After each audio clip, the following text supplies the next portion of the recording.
ನಮಸ್ಕಾರ ವಿದ್ಯಾರ್ಥಿಗಳೇ, ಈಗ ಮುಂದಿನ ಅಭ್ಯಾಸವನ್ನು ನೋಡೋಣ. ನಾವು ನಿಮಗೆ ಏನೇ ಪ್ರಶ್ನೆಗಳಿದ್ದರೆ ನೀವು ಕಮೆಂಟ್ ಬಾಕ್ಸಲ್ಲಿ ಕ್ವಶನ್ಸ್ಗಳನ್ನು ಕೇಳಬಹುದು. ಪ್ರಶ್ನೆ 1. ಸಂಖ್ಯೆಗಳನ್ನು ಮೇಲಕ್ಕೆ ಮತ್ತು ಕೆಳಕ್ಕೆ ಎಣಿಸುವುದರಿಂದ ಅಂದರೆ 1, 1 + 2 + 1, 1 + 2 + 3 + 2 + 1 ವರ್ಗ ಸಂಖ್ಯೆಗಳು ಏಕೆ ಸಿಗುತ್ತವೆ ಎಂಬುದಕ್ಕೆ ಇದೇ ರೀತಿಯ ಚಿತ್ರಾತ್ಮಕ ವಿವರಣೆಯನ್ನು ನೀವು ಕಂಡುಹಿಡಿಯಬಹುದೇ ಅಂತ ಕೇಳಿದ್ದಾರೆ. ಆಲ್ರೆಡಿ ಕೊಟ್ಬಿಟ್ಟಿದ್ದಾರೆ. ಇವುಗಳನ್ನು ಕೂಡಿಸಿದಾಗ, ಈ ಸಂಖ್ಯೆಗಳನ್ನು ಕೂಡಿಸಿದಾಗ ನಮಗೆ ಯಾವ ಸಂಖ್ಯೆಗಳು ಸಿಗುತ್ತವೆ ಅಂದರೆ ವರ್ಗ ಸಂಖ್ಯೆಗಳು. ನೀವು ಇಲ್ಲಿ ಚಿತ್ರದ ಮೂಲಕ ನೋಡ್ತಾ ಇರ್ಬೋದು. 1, 4, 9, 16 ಈ ಸಂಖ್ಯೆಗಳನ್ನು ನಾವೇನಂತ ಹೇಳ್ತೀವಿ? ವರ್ಗ ಸಂಖ್ಯೆಗಳು ಅಂತ ಹೇಳ್ತೀವಿ. ಪ್ರಶ್ನೆ 2. ನಿಮ್ಮ ಚಿತ್ರದ ದೊಡ್ಡ ಆವೃತ್ತಿಯನ್ನು ಕಲ್ಪಿಸಿಕೊಳ್ಳುವ ಮೂಲಕ ಅಥವಾ ಅಗತ್ಯವಿರುವಂತೆ ಭಾಗಶಃ ಚಿತ್ರಿಸುವ ಮೂಲಕ 1 + 2 + 3 + +99 +100 +99 +3 +2 +1 ರ ಮೌಲ್ಯ ಎಷ್ಟಿರುತ್ತದೆ ಎಂದು ನೀವು ನೋಡಬಲ್ಲಿರ. ಪರಿಹಾರವನ್ನು ನೀವು ನೋಡ್ತಾ ಇರ್ಬೋದು. 1 + 2 + 1 = 4. ಈ 1, 4, 9, 16 ಮುಂದೆ ಏನು ಬಂದಿದೆ ಅಂದರೆ 10,000. ಈ ಸಂಖ್ಯೆಗಳನ್ನು ನಾವು ಕೂಡಿಸೋದ್ರಿಂದ ನಮಗೇನು ಸಿಗ್ತದೆ ಅಂತಂದರೆ ಇವನ್ನ ವರ್ಗ ಸಂಖ್ಯೆಗಳು ಅಂತ ಹೇಳ್ತೀವಿ ನಾವು. ಪ್ರಶ್ನೆ 3. ನಿಮ್ಮ ಎಲ್ಲ ಒಂದರ ಅನುಕ್ರಮವನ್ನು ಮೇಲಕ್ಕೆ ಮತ್ತು ಕೆಳಕ್ಕೆ ಸೇರಿಸಲು ಪ್ರಾರಂಭಿಸಿದಾಗ ನೀವು ಯಾವ ಅನುಕ್ರಮವನ್ನು ಪಡೆಯುತ್ತೀರಿ? ನೀವು ಎಲ್ಲ ಒಂದರ ಅನುಕ್ರಮವನ್ನು ಮೇಲಕ್ಕೆ ಮತ್ತು ಕೆಳಕ್ಕೆ ಸೇರಿಸಿದಾಗ ನೀವು ಯಾವ ಅನುಕ್ರಮವನ್ನು ಪಡೆಯುತ್ತೀರಿ ಅಂತ ಪ್ರಶ್ನೆ ಇದೆ. ಇಲ್ಲಿ ಪರಿಹಾರ ನೋಡೋದಾಗಿದ್ದರೆ ಎಲ್ಲ ಒಂದುಗಳನ್ನು ಮೇಲಕ್ಕೆ ಮತ್ತು ಕೆಳಕ್ಕೆ ಅಂದರೆ ಎಲ್ಲ ಒಂದುಗಳಂತಂದರೆ 1 + 1 ಅಂದರೆ 2, 1 + 1 + 1 ಅಂದರೆ 3, 1 + 1 + 1 ಅಂದರೆ 4. ಇವುಗಳನ್ನು ನಾವು ನೋಡ್ತಾ ಹೋದರೆ 1, 2, 3, 4, 5 ಈ ಸಂಖ್ಯೆಗಳನ್ನು ನಾವೇನಂತ ಹೇಳ್ತೀವಿ ಅಂದರೆ ಎಣಿಕೆ ಸಂಖ್ಯೆಗಳು. ಅಂದರೆ ಒಂದನ್ನು ಎಲ್ಲ ಒಂದುಗಳನ್ನು ಮೇಲಕ್ಕೆ ಮತ್ತು ಕೆಳಕ್ಕೆ ಕೂಡಿಸಿದಾಗ ನಮಗೆ ಏನು ಸಿಗುತ್ತೆ ಅಂತಂದರೆ ಎಣಿಕೆ ಸಂಖ್ಯೆಗಳು ಸಿಗುತ್ತೆ. ಪ್ರಶ್ನೆ 4. ನೀವು ಎಣಿಕೆ ಸಂಖ್ಯೆಗಳನ್ನು ಕೂಡಲು ಪ್ರಾರಂಭಿಸಿದಾಗ ನಿಮಗೆ ಯಾವ ಅನುಕ್ರಮ ಸಿಗುತ್ತದೆ? ನೀವು ಒಂದು ಸಣ್ಣ ಚಿತ್ರಾತ್ಮಕ ವಿವರಣೆಯನ್ನು ನೀಡಬಹುದೇ? ಪ್ರಶ್ನೆ 4ಅನ್ನು ನೋಡಬಹುದಾಗಿದೆ. ನಾವು ಎಣಿಕೆ ಸಂಖ್ಯೆಗಳನ್ನು ಕೂಡಿಸಿದಾಗ ನಮಗೆ ಯಾವ ಅನುಕ್ರಮ ಸಿಗುತ್ತದೆ ಅಂತ ಕೇಳಿದ್ದಾರೆ. ನಿಮ್ಗೆ ಆಲ್ರೆಡಿ ಗೊತ್ತಿರೋ ಹಾಗೆ ಎಣಿಕೆ ಸಂಖ್ಯೆಗಳಂದರೆ 1, 2, 3, 4, 1 1 1 + 2 = 3, 1 + 2 + 3 = 6, 1 + 2 + 3 + 4 10 ಹಾಗೆ 15. ಈ ಸಂಖ್ಯೆಗಳನ್ನು ನಾವೇನಂತ ಹೇಳ್ತೀವಿ ಅಂದರೆ ತ್ರಿಕೋನ ಸಂಖ್ಯೆಗಳು ಅಂತ ಹೇಳ್ತೀವಿ. ಪ್ರಶ್ನೆಯಲ್ಲಿ ಪ್ರಶ್ನೆಯಲ್ಲಿ 2 ಪ್ರಶ್ನೆಗಳನ್ನು ಕೇಳಿದ್ದಾರೆ. ಪ್ರಶ್ನೆ 4ರಲ್ಲಿ ಚಿತ್ರಗಳ ಮೂಲಕ ವಿವರಣೆ ಮಾಡಿ ಅಂತ. ಇಲ್ಲಿ ಚಿತ್ರಗಳನ್ನ ನೋಡ್ತಿರಬಹುದು ನೀವು.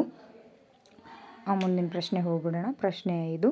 ನೀವು ಸತತ ತ್ರಿಕೋನ ಸಂಖ್ಯೆಗಳ ಜೋಡಿಗಳನ್ನು ಕೂಡಿದಾಗ ಅಂದರೆ 1 + 3, 3 + 6, 6 + 10, 10 + 15 ತೆಗೆದುಕೊಳ್ಳಿ. ನಿಮಗೆ ಯಾವ ಅನುಕ್ರಮ ಸಿಗುತ್ತದೆ? ಇವುಗಳನ್ನ ತ್ರಿಕೋನ ಸಂಖ್ಯೆಗಳು. ಈ ತ್ರಿಕೋನ ಸಂಖ್ಯೆಗಳನ್ನು ಕೂಡಿದಾಗ ನಿಮಗೆ ಯಾವ ಒಂದು ಅನುಕ್ರಮ ಸಿಗುತ್ತದೆ ಅದನ್ನು ಚಿತ್ರದೊಂದಿಗೆ ವಿವರಣೆಯನ್ನು ಕೊಡಿ ಅಂತ ಕೇಳಿದ್ದಾರೆ. ಇದನ್ನು ನಾವು T1 T2 ಅಂತ ತಗೊಳ್ಳೋಣ.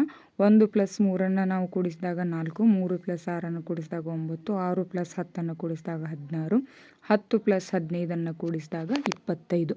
ಅಂದರೆ T1 ಅಂದರೆ ಮೊದಲನೇ ಸಂಖ್ಯೆ ಅಂತ ತಗೊಳ್ಳಿ, T2 ಅಂದರೆ ಎರಡನೇ ಸಂಖ್ಯೆ ಅಂತ ತಗೊಳ್ಳಿ. ಈ ಸಂಖ್ಯೆಗಳನ್ನು ನಾವು ಕೂಡಿಸಿದಾಗ ನಮಗೆ ವರ್ಗ ಸಂಖ್ಯೆಗಳು.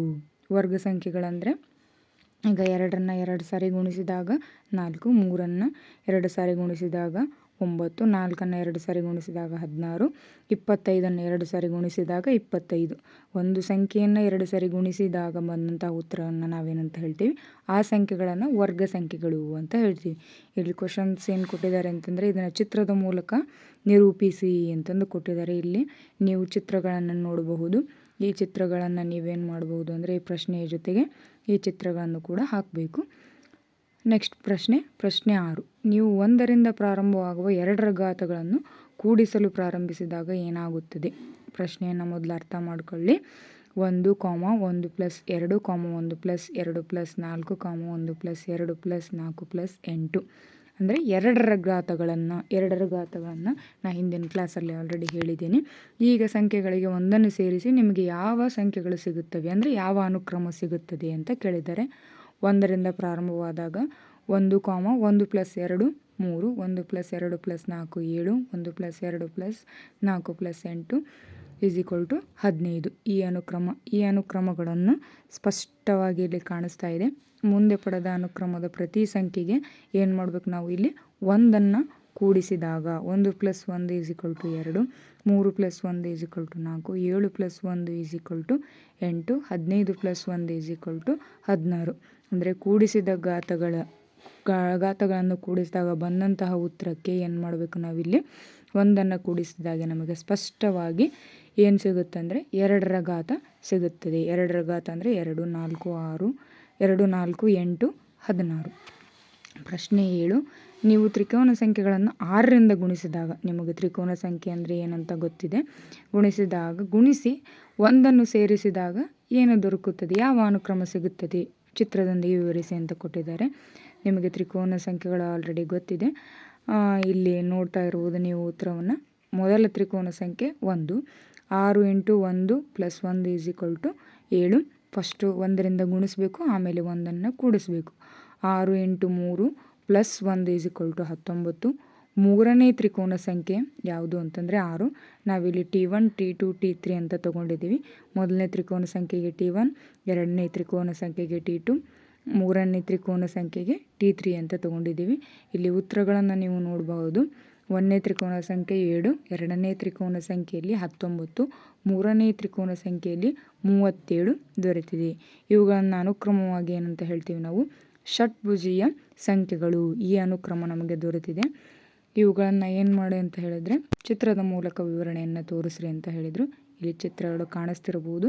ಈ ಚಿತ್ರಗಳ ವಿವರಣೆ ಇದೆ ಇಲ್ಲಿ. ಈಗ ಪ್ರಶ್ನೆ 8. ನೀವು ಷಟ್ಭುಜೀಯ ಸಂಖ್ಯೆಗಳನ್ನು ಕೂಡಿಸಲು ಪ್ರಾರಂಭಿಸಿದಾಗ ಏನಾಗುತ್ತದೆ ಅಂದರೆ 1, 1 + 7, 1, 1 + 7 + 19, 1 + 7 + 19 + 37. ನೀವು ಅನುಕ್ರಮ ಅಂದರೆ ಷಟ್ಭುಜಗಳನ್ನು ಕೂಡಿಸಲು ಪ್ರಾರಂಭಿಸಿದಾಗ ನೀವು ಯಾವ ಅನುಕ್ರಮವನ್ನು ಪಡ್ಕೊಳ್ತೀರಾ ಅಂತ ಇದೆ.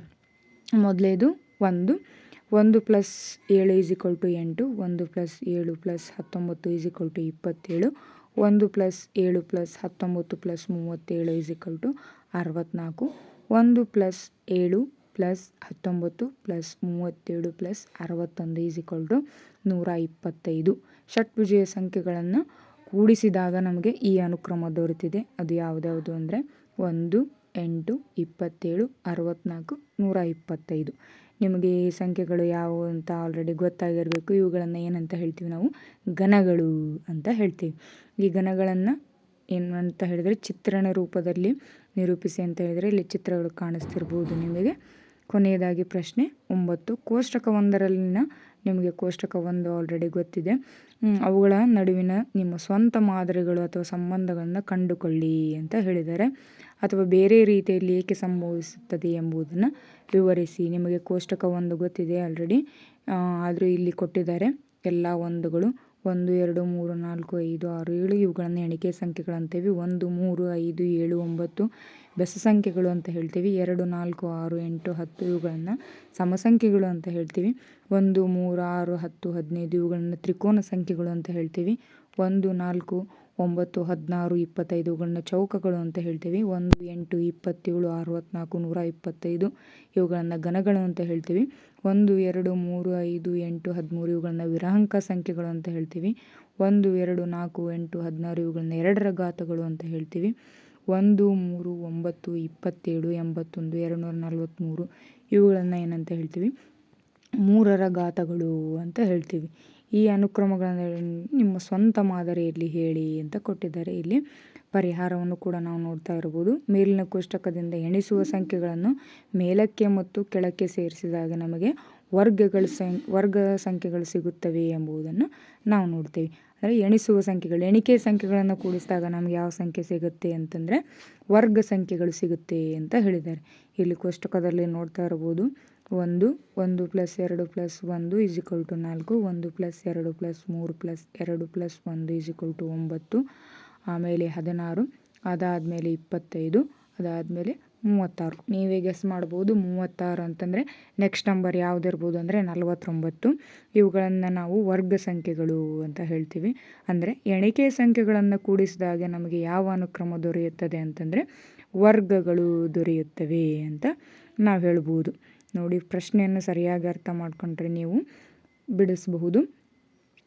ಮತ್ತು ಹೀಗೆ ಎಣಿಕೆಯ ಸಂಖ್ಯೆಯು ವರ್ಗ ಸಂಖ್ಯೆಯೊಂದಿಗೆ ಸಂಬಂಧಿಸಿದೆ ಅಲ್ಲದೆ ವರ್ಗ ಸಂಖ್ಯೆಗಳಿಗೆ ತ್ರಿಕೋನ ಸಂಖ್ಯೆಗಳನ್ನು ಒಟ್ಟಿಗೆ ಸೇರಿಸುವುದನ್ನು ನಾವು ನೋಡುತ್ತೇವೆ. ಅಂದರೆ ಈಗ ಏನು ಮಾಡೋದು, ನಾವು ವರ್ಗ ಸಂಖ್ಯೆಗಳಿಗೆ ವರ್ಗ ಸಂಖ್ಯೆಯೊಂದಿಗೆ ಇಲ್ಲಿ ನೋಡ್ತಾ ಇರಬಹುದು. ಮತ್ತು ಹೀಗೆ ಅಲ್ಲದೆ ನಾವು ಈ ಕೆಳಗಿನ ಮಾದರಿಗಳನ್ನು ನೋಡಬಹುದು. ಇಲ್ಲಿ ಕೆಲವೊಂದಿಷ್ಟು ಮಾದರಿಗಳನ್ನು ಕೊಟ್ಟಿದ್ದಾರೆ. ಅಂದರೆ ನಿಮ್ಮದೇ ವಾಕ್ಯದಲ್ಲಿ ಏನು ಮಾಡಿರಿ ಅಂತ ಹೇಳಿದ್ದಾರೆ, ಇಲ್ಲಿ ನೀವು ವಿವರಣೆಯನ್ನು ಕೊಡಬಹುದು ಅಂತ ಹೇಳಿದ್ದಾರೆ. ಅಂದರೆ ಈ ಕೋಷ್ಟಕದಲ್ಲಿ ಕಾಣುವಂತಹ ಸಂಖ್ಯೆಗಳನ್ನು ನೀವು ಕೂಡಿಸಿದಾಗ ಅಥವಾ ಗುಣಿಸಿದಾಗ, ಭಾಗಿಸಿದಾಗ ನಿಮಗೆ ಯಾವುದೇ ರೀತಿಯಾದಂತಹ ಅನುಕ್ರಮಗಳು ಬಂದರೆ ಅವುಗಳನ್ನು ನೀವೇನು ಮಾಡ್ಬೋದು, ಇಲ್ಲಿ ಎಕ್ಸಾಂಪಲ್ ಆಗಿ ಕೊಡ್ಬೋದು. ಈ ಥರ ವಿಡಿಯೋಗಳಿಗೆ ನನ್ನ ಚಾನಲ್ನ ಫಾಲೋ ಮಾಡ್ಕೊಳ್ಳಿ.